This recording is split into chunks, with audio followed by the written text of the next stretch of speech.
ប៉ុន្តែយើងចូលទី2ហើយបោះទី2ហ្នឹងបោះឲ្យវាចាស់ទៅនោះពេលហ្នឹងវាពេលឬនោះវាលែងចង់ស៊ីហើយ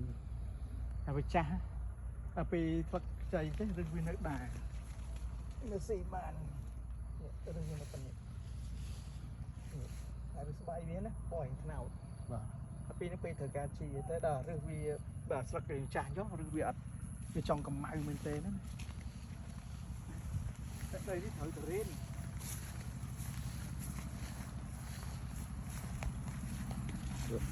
ស្មើរទីមក មើលទៅវាកម្ៅវិញនេះជប់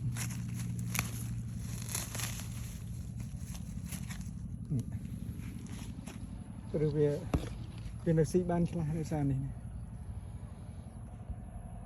ប៉ុណ្ណឹងវានៅស៊ីបានដល់ពេលអាខ្មៅចេះអាកម្ៅនេះគឺបាទកម្ៅខ្លាំងមែនទែនវាពណ៌ថ្នោតក្រោយគឺថ្នោតនេះវាពណ៌ថ្នោតទៅវាឡើងចង់ស៊ីប៉ុណ្ណេះវានៅស៊ីបាន